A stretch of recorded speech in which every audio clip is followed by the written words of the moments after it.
नमस्कार दोस्तों, कहानी संग्रह चैनल से मैं रेणु कुमारी बोल रही हूँ। अभी हम लोग सुन रहे हैं मुंशी प्रेमचंद जी की कहानियों को। आज की कड़ी में हम लोग सुनते हैं एक ऐसे प्रेमी युगल की कहानी जो प्यार तो एक दूसरे से बहुत करते हैं, लेकिन अपने प्यार की इजहार करने की हिम्मत उनके अंदर नहीं है और वो समाज के सामने अपने प्यार को स्वीकार नहीं कर पाते हैं। आइए सुनते हैं कहानी काया। युवक का नाम केशव था, युवती का प्रेमा। दोनों एक ही कॉलेज के में और एक ही क्लास के विद्यार्थी। केशव नए विचारों का युवक था, जात पात के बंधनों का विरोधी, लेकिन प्रेमा पुराने संस्कारों की कायल थी, पुरानी मर्यादाओं और प्रथाओं में पूरा विश्वास रखने वाली। फिर भी दोनों में गाढ़ा प्रेम हो गया और यह बात सारे कॉलेज में मशहूर। केशव ब्राह्मण होकर भी वैश्य कन्या प्रेमा से विवाह करके अपना जीवन सार्थक करना चाहता। उसे अपने माता पिता की परवाह न थी, लेकिन प्रेमा कुल मर्यादा का विचार करती थी, अपने माता पिता के बारे में सोचती थी। केशव को ये सब चीजें स्वांग लगता। उसके लिए सत्य कोई वस्तु थी तो प्रेम थी, किंतु प्रेमा के लिए माता पिता और कुल परिवार के आदेश के विरुद्ध एक कदम भी बढ़ाना असंभव।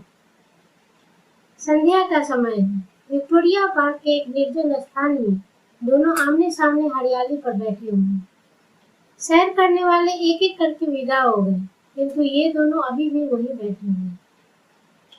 उनमें एक ऐसा प्रसंग छिड़ा हुआ है जो किसी तरह समाप्त ही नहीं हो रहा।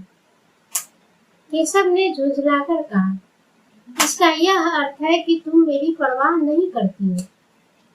प्रेमा ने उसको शांत करने की चेष्टा करके कहा, तुम मेरे साथ अन्याय कर रहे हो केशव, लेकिन मैं इस विषय को माता पिता के सामने कैसे छेड़ूं? यह मेरी समझ में नहीं आता। वे लोग पुरानी रूढ़ियों के भक्त हैं। मेरी तरफ से कोई ऐसी बात सुनकर मन में जो जो शर्मगाएं होंगी उसकी तुम कल्पना कर सकते हो। केशव ने उग्र भाव से कहा, तो तुम भी उन्हीं पुरानी रूढ़ियों की कायल हो, गुलाम हो उसकी। प्रेमा ने अपनी बड़ी बड़ी आंखों में मृदु स्नेह भरकर बोला, नहीं, मैं उनकी गुलाम नहीं हूँ, लेकिन माता पिता की इच्छा मेरे लिए सब चीजों से अधिक प्यारी है। तुम्हारा व्यक्तित्व कुछ नहीं है, ऐसा ही समझ लो। मैं तो समझता था कि ये ढकोसले मूर्खों के लिए है, लेकिन अब मालूम हुआ कि तुम जैसी विदुषियां भी उनकी पूजा करती हैं। जब मैं तुम्हारे लिए संसार को छोड़ने पर तैयार हूँ, तो तुमसे यही आशा करता हूँ कि तुम भी यही ऐसा ही करो। प्रेमा ने मन में सोचा, मेरा अपनी देह पर क्या अधिकार है? जिस माता पिता ने अपने रक्त से मेरी सृष्टि की है और अपने स्नेह से उसे पाला है, उनकी मर्जी के खिलाफ कोई काम करने का मुझे कोई हक नहीं। उसने दीनता के साथ केशव से कहा, क्या प्रेम स्त्री और पुरुष के रूप में ही रह सकता है, मैत्री के रूप में नहीं? मैं तो आत्मा का बंधन समझती हूँ। केशव ने कठोर भाव से कहा, इन दार्शनिक विचारों से तुम मुझे पागल कर रही हो। बस इतना समझ लो, मैं निराश होकर जिंदा नहीं रह सकता और मैं प्रत्यक्षवादी हूँ। कल्पनाओं के संसार में प्रत्यक्ष का आनंद उठाना मेरे लिए असंभव है। यह कहकर उसने प्रेमा का हाथ पकड़कर अपनी ओर खींचने की चेष्टा की। प्रेमा ने झटके से हाथ छुड़ा लिया और बोली, नहीं केशव, मैं कह चुकी हूँ कि मैं स्वतंत्र नहीं हूँ। तुम मुझसे वह चीज न मांगो जिस पर मेरा कोई अधिकार नहीं। केशव को अगर प्रेमा ने कठोर शब्द कहे होते तो भी उसे उतना दुख न हुआ होता। एक क्षण तो वह मन मारे बैठा रहा, फिर उठकर निराशा भरे स्वर में बोला, जैसी तुम्हारी इच्छा। आहिस्ता आहिस्ता कदम उठाता हुआ वह वहां से चला गया। प्रेमा अब भी वहीं बैठी आंसू बहाती है। रात को भोजन करके प्रेमा जब अपनी माँ के साथ लेटी तो उसकी आंखों में नींद न थी। केशव ने उसे एक ऐसी बात कह दी थी जो चंचल पानी में पड़ने वाली छाया की तरह उसके दिल पे छाई हुई। प्रतिक्षण उसका रूप बदल रहा था, या उसे स्थिर न कर सकती। माता से इस विषय में कहे तो कुछ कैसे कहे। लज्जा मुंह बंद करे हुई थी।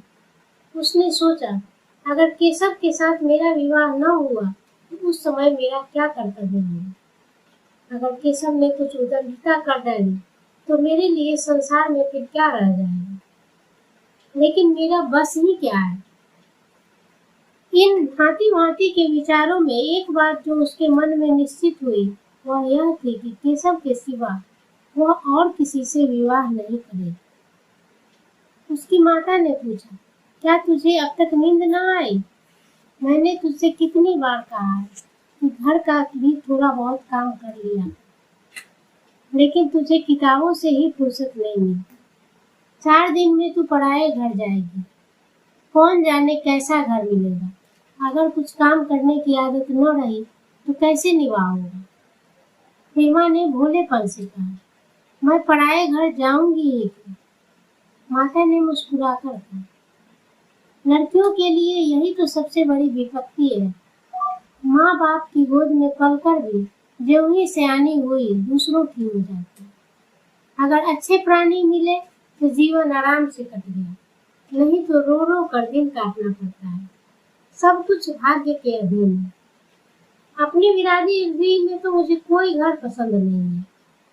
कहीं लड़कियों का आदर नहीं, लेकिन करना तो बिरादरी में ही पड़ेगा। न जाने या जात पात का बंधन कब टूटेगा। प्रेमा डरते डरते बोली, कहीं कहीं तो बिरादरी के बाहर भी विवाह होने लगे हैं। उसने कहने को कह दिया, लेकिन उसका हृदय कांप रहा था कि माता कुछ भांप न जाए। माता ने विस्मय से पूछा, क्या हिंदुओं में भी ऐसा हुआ है? फिर उसने अपने आप ही उस प्रश्न का जवाब दिया, और 2-4 हो भी गया तो उससे क्या होता है। प्रेमा ने इसका कुछ जवाब न दिया। भय हुआ कि माता कहीं उसका आशय भांप कर उसे कुछ कहे न। उसका भविष्य एक अंधेरी खाई की तरह उसके सामने मुंह खोले खड़ा था, मानो उसे निगल जाएगा। उसे न जाने कब नींद आ गई। प्रातःकाल प्रेमा सोकर उठी तो उसके मन में एक विचित्र साहस का उदय हो गया था। सभी महत्वपूर्ण फैसले हम आकस्मिक रूप से लिया करते हैं, मानो कोई देवी शक्ति हमें उनकी ओर खींच ले जाती है। यही हालत प्रेमा की थी। कल तक वह माता पिता के निर्णय को मान्य समझती थी, और संकट को सामने देखकर उसमें उस वायु की हिम्मत पैदा हो गई जिसके सामने कोई पर्वत आ गया हो। वही मंद वायु प्रबल वेग से पर्वत के मस्तक पर चढ़ जाती है और उसे कुचलती हुई दूसरी तरफ जा पहुंचती है। प्रेमा मन में सोच रही थी, मानो यह देह माता पिता की है, किंतु आत्मा तो मेरी है। मेरी आत्मा को जो कुछ भुगतना पड़ेगा वह इसी देह से भुगतना पड़ेगा। अब वह इस विषय में संकोच करना अनुचित ही नहीं, घातक समझ रही।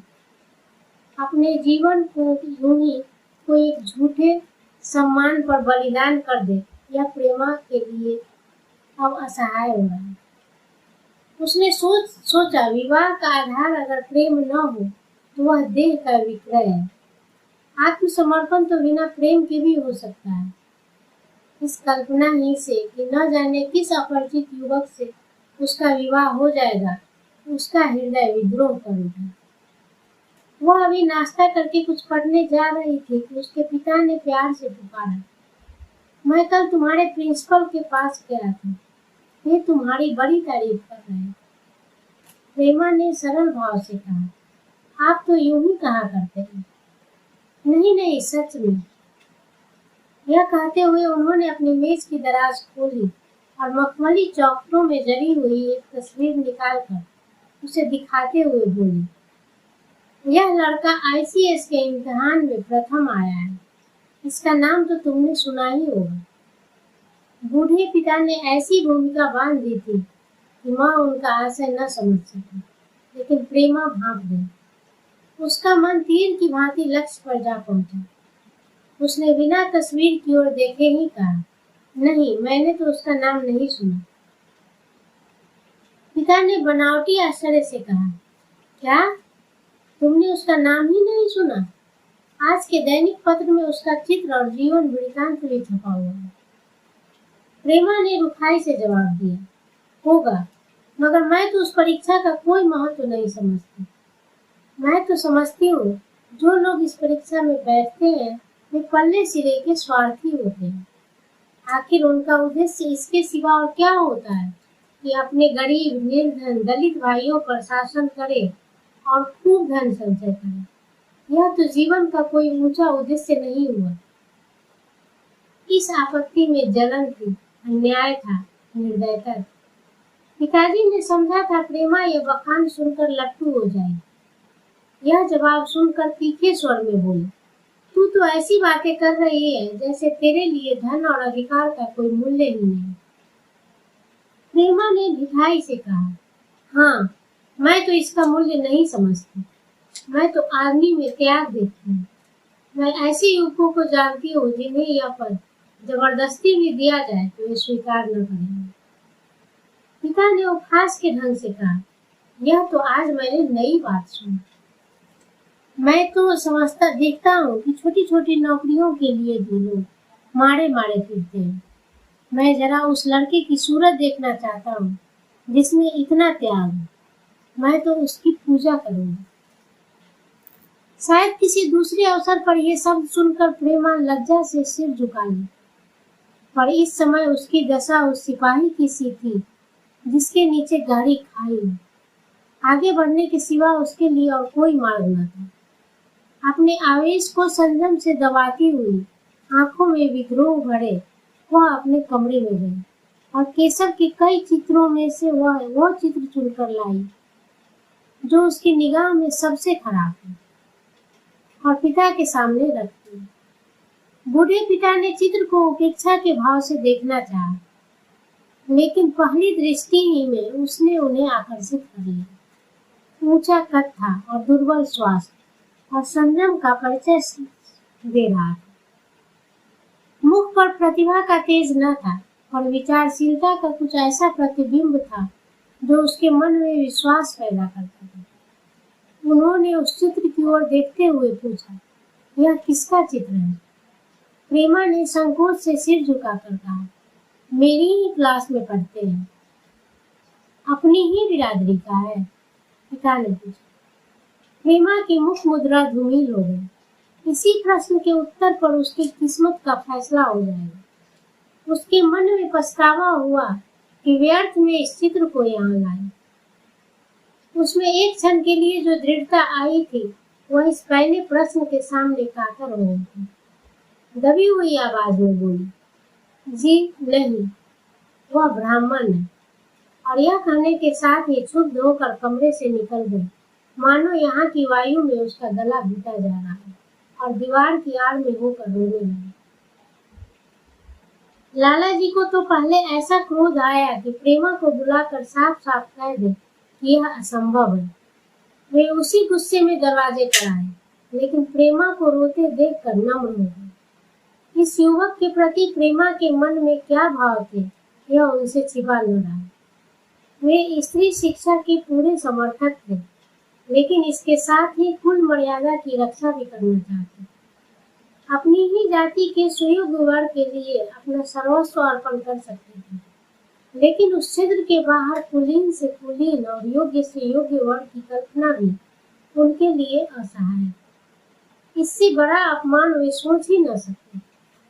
उन्होंने कठोर स्वर में कहा, आज से कॉलेज जाना तुम्हारा बंद। अगर शिक्षा कुल मर्यादा को डुबोना ही सिखाती है तो ये कुशिक्षा है। प्रेमा ने कातर कंठ से कहा, परीक्षा तो समीप आ गई है पिताजी।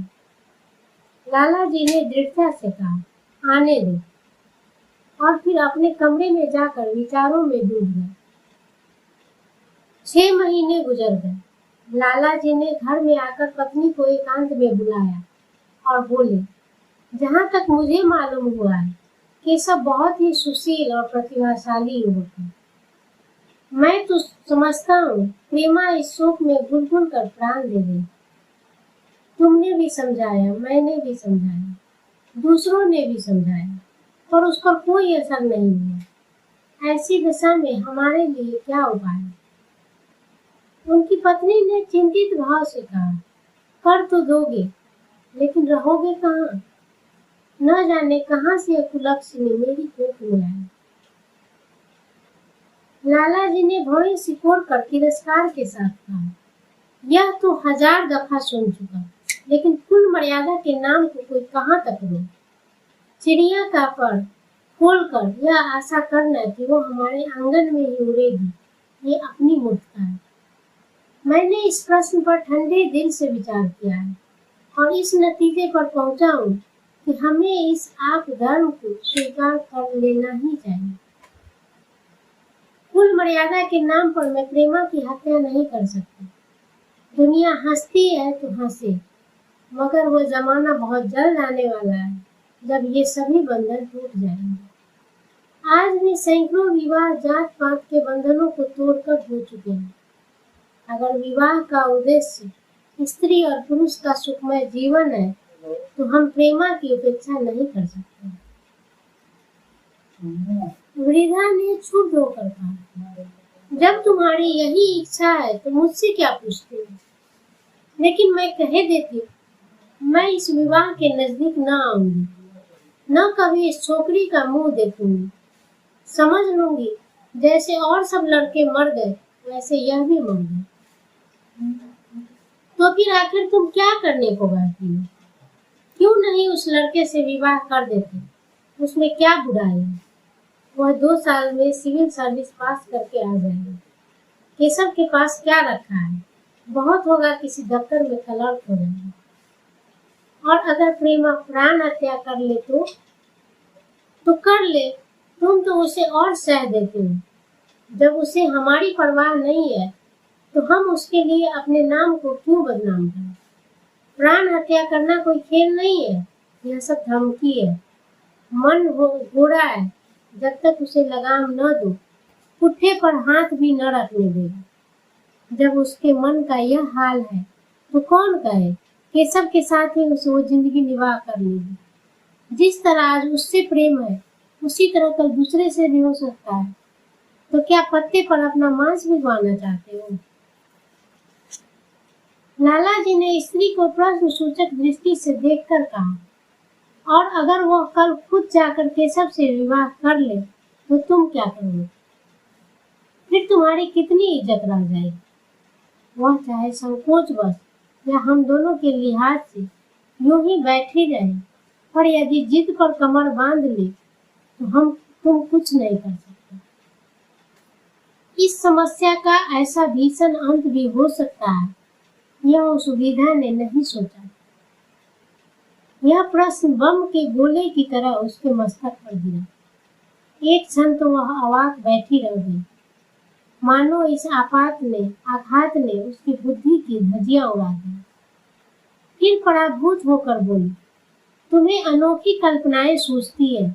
मैंने तो आज तक कभी भी नहीं सुना कि किसी कुलीन कन्या ने अपनी इच्छा से विवाह किया। तुमने न सुना, लेकिन मैंने सुना है और देखा भी है। ऐसा होना बहुत संभव है। जिस दिन ऐसा होगा, उस दिन तुम मुझे जीते न देखोगे। मैं यह नहीं कहता कि ऐसा होगा ही, लेकिन ऐसा होना संभव है। तो जब ऐसा होना है, तो इससे तो यही अच्छा है कि हम ही उसका प्रबंध करें। जब नाक कट ही रही है, तो तेज छुरी से क्यों न कटें? कल केशव को बुलाकर देखो क्या कहता है। केशव के पिता सरकारी पेंशनर थे, मिजाज के चिड़चिड़े और कृपण। धर्म के आडंबरों में ही उनके चित्त को शांति मिलती। कल्पना शक्ति का अभाव था, किसी के मनोभावों का सम्मान न कर सकते थे। वे अब भी उस संसार में रहते थे जिसमें उन्होंने अपने बचपन और जवानी के दिन काटे। नवयुग की बढ़ती हुई लहर को वे सर्वनाश समझते और कम से कम अपने घर को दोनों हाथों और दोनों पैरों का जोर लगाकर उसे बचाए रखना चाहते। इसीलिए जब एक दिन प्रेमा के पिता उनके पास पहुंचे और केशव से प्रेमा के विवाह का प्रस्ताव दिया, तो बूढ़े पंडित जी अपने आपे में न रह सके। धुंधली आंखें फाड़कर बोले, आप भांग तो नहीं खा के आ गए हो? इस तरह का संबंध और चाहे जो कुछ हो, विवाह नहीं हो सकता है। मालूम होता है आपको भी नए जमाने की हवा लग गई है। बूढ़े बाबूजी ने नम्रता से कहा, मैं खुद ऐसा संबंध नहीं पसंद करता। इस विषय में मेरे भी वही विचार हैं जो आपके हैं, लेकिन जब बात अपने पर आ पड़ी हो तो मुझे विवश होकर आपकी सेवा में आना पड़ा। आजकल के बच्चे कितने स्वेच्छाचारी हो गए हैं, यह तो आप जानते ही हैं। हम बूढ़े लोगों के लिए अब अपने सिद्धांतों की रक्षा करना कठिन हो गया है। मुझे भय है कि कहीं ये दोनों निराश होकर अपनी जान पर न खेल दें।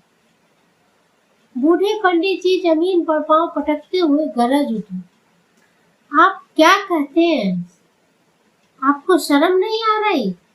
हम ब्राह्मण हैं और ब्राह्मणों में भी कुलीन ब्राह्मण। ब्राह्मण कितने भी पतित हो जाएं, लेकिन इतने मर्यादा शून्य नहीं हुए हैं कि वनीय बकालों की लड़की से विवाह कर देते हैं। जिस दिन कुलीन ब्राह्मणों में लड़कियां न रहेंगी, उस दिन यह समस्या उपस्थित हो सकती है।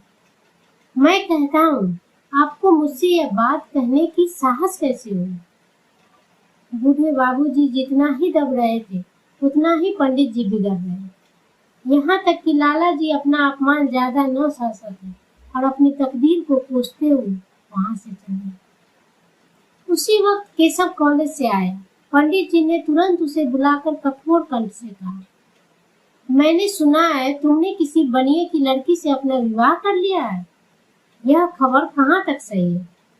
केशव ने अनजान बनकर पूछा, आपसे किसने कहा? किसी ने कहा। मैं पूछता हूँ, तुमने विवाह किया है या नहीं किया है? अगर ठीक है और तुमने अपनी मर्यादा को डुबाने का निश्चय कर लिया है, तो तुम्हारे लिए हमारे घर में कोई जगह नहीं है। तुम्हें मेरी कमाई का एक ढेला भी नहीं मिलेगा। मेरे पास जो कुछ है वो मेरी अपनी कमाई है। मुझे अख्तियार है कि मैं उसे जिसे चाहूँ दे दूँ। तुम यह अनीति करके मेरे घर में कदम नहीं रख सकते। केशव पिता के स्वभाव से परिचित था। प्रेमा से उसे प्रेम था। वह गुप्त रूप से प्रेमा से विवाह कर लेना चाहता था। बाप हमेशा तो बैठे न रहेंगे। माता के स्नेह पर उसे विश्वास था। उस प्रेम की तरंग में वह सारे कष्टों को झेलने के लिए तैयार मालूम होता। लेकिन जैसे कोई कायर सिपाही बंदूक के सामने जाकर हिम्मत खो बैठता है और कदम पीछे हटा लेता है, यही दशा केशव की हुई। वह साधारण युवकों की तरह सिद्धांतों के लिए बड़े बड़े तर्क कर सकता था। जवान से उनमें अपनी भक्ति की दुहाई दे सकता था, लेकिन उसके लिए यातनाएं झेलने की सामर्थ्य उसमें न थी। अगर वह अपनी जिद पर अड़ा और पिता ने भी अपनी टेक रखी, तो उसका कहाँ ठिकाना होगा? उसका जीवन ही नष्ट हो जाएगा। उसने दबी जबान से कहा, जिसने आपसे यह कहा है बिल्कुल झूठ कहा है। पंडित जी ने तीव्र नेत्रों से देखकर कहा, तो यह खबर बिल्कुल गलत है? जी हाँ, बिल्कुल गलत। तो तुम आज ही इसी वक्त उस बनिए को खत लिख दो और याद रखो कि अगर इस तरह की चर्चा फिर कभी उठी तो तुम्हारा सबसे बड़ा शत्रु मैं हूँ। बस जाओ यहाँ से। केशव और कुछ न कह सका। वह वहां से चला तो ऐसा मालूम हो रहा था कि पैरों में दम ही नहीं। दूसरे दिन प्रेमा ने केशव के नाम पत्र लिखा। प्रिय केशव, तुम्हारे पूज्य पिताजी ने लाला जी के साथ जो अशिष्ट और अपमानजनक व्यवहार किया है, उसका हाल सुनकर मेरे मन में बड़ी शंका उत्पन्न हो रही है। शायद उन्होंने तुम्हें भी डांट फटकार बताई होंगी। ऐसी दशा में मैं तुम्हारा निश्चय सुनने के लिए व्याकुल हो रही हूँ। तुम्हारे साथ हर तरह का कष्ट झेलने को तैयार हूँ। मुझे तुम्हारे पिताजी की संपत्ति का मोह नहीं है। मैं तो केवल तुम्हारा प्रेम चाहती हूँ और उसी में प्रसन्न हूँ। आज शाम को यहीं आकर भोजन करो। दादा और माँ दोनों तुमसे मिलने के लिए बहुत इच्छुक हैं। मैं वह स्वप्न देखने में मग्न हूँ जब हम दोनों उस सूत्र में बंध जाएंगे जो टूटना नहीं जानता, जो बड़ी से बड़ी आपत्ति में भी अटूट रहता है। तुम्हारी प्रेम। संध्या हो गई और इस पत्र का कोई जवाब न आया। उसकी माता बार बार पूछती थी, केशव आए नहीं। बूढ़े लाला जी द्वार की ओर आंख लगाए बैठे थे। यहाँ तक कि रात के 9 बज गए और न तो केशव आए न उनका कोई पत्र। प्रेमा के मन में भांति भांति के विकल्प उठ रहे। कदाचित उन्हें पत्र लिखने का अवकाश न मिला हो या आने की फुर्सत न मिली हो। कल जरूर आ जाएंगे। केशव ने पहले उसके पास जो प्रेम पत्र लिखे थे उन सबको उसने फिर पढ़ा। उनके एक एक शब्द से कितना अनुराग टपक रहा था, उनमें कितना कंपन था, कितनी विकलता, कितनी तीव्र आकांक्षा। फिर उसे केशव के वे वाक्य याद आए जो उसने सैकड़ों ही बार कहे। कितनी बार वह उसके सामने रोया था, इतने प्रमाणों के होते हुए निराशा के लिए कहीं स्थान न था। मगर फिर भी सारी रात उसका मन जैसे सूली पे टंगा हुआ। प्रातः काल केशव का जवाब आया। प्रेमा ने कांपते हुए हाथों से पत्र लेकर पढ़ा। पत्र हाथ से गिर गया। ऐसा जान पड़ा मानो उसकी देह का रक्त स्थिर हो गया। लिखा था, मैं बड़े संकट में हूँ, तुम्हें क्या जवाब दूं? मैंने इधर इस समस्या पर खूब ठंडे दिल से विचार किया और इस नतीजे पर पहुंचा हूँ कि वर्तमान दशाओं में मेरे लिए पिता की आज्ञा की उपेक्षा करना दुस्सहाय है। मुझे कायर न समझना, मैं स्वार्थी भी नहीं, लेकिन मेरे सामने जो बाधाएं हैं उन पर विजय पाने की शक्ति मुझ में नहीं है। पुरानी बातों को भूल जाओ। उस समय मैंने इन बाधाओं की कल्पना न की। प्रेमा ने एक लंबी, गहरी, जलती हुई सांस खींची और उस खत को फाड़ कर फेंक दिया। उसकी आंखों से अश्रु धारा बहने लगी। जिस केशव को उसने अपने अंतःकरण से वर लिया था, वह इतना निष्ठुर हो जाएगा, इसकी उसको रत्ती भर भी आशा न थी। ऐसा मालूम पड़ा मानो अब तक वह कोई सुनहला स्वप्न देख रही थी, पर आंख खुलने पर सब कुछ अदृश्य हो गया। जीवन में जब आशा ही लुप्त हो गई तो अब अंधकार के सिवा और क्या रहा। अपने हृदय की सारी संपत्ति लगाकर उसने एक नाव लदवाई। वह नाव जलमग्न हो गई। अब दूसरी नाव कौन कहाँ से लदवाए? अगर वह नाव टूटी है तो उसके साथ वह भी डूब जाए। माता ने पूछा, क्या केशव का पत्र है? प्रेमा ने भूमि की ओर ताकते हुए कहा, हाँ, उनकी तबीयत अच्छी नहीं है। इसके सिवा वह और क्या कहे? केशव की निष्ठुरता और बेवफाई का समाचार कहकर लज्जित होने का साहस उसमें नहीं था। दिन भर वह घर के काम धंधों में लगी रही, मानो उसे कोई चिंता ही नहीं है। रात को उसने सबको भोजन कराया, खुद भी भोजन किया और बड़ी देर तक हारमोनियम पर गाती रही। मगर सवेरा हुआ तो उसके कमरे में उसकी लाश पड़ी हुई। प्रभात की सुनहरी किरणें उसके पीले मुख को जीवन की आभा प्रदान कर रही। अगर आपको मेरा ये वीडियो पसंद आया तो प्लीज़ मेरे वीडियो को लाइक करें, सब्सक्राइब करें और शेयर करें। बेल आइकन को भी जरूर प्रेस करें ताकि आपको मेरा अगला नोटिफिकेशन मिलता रहे। धन्यवाद।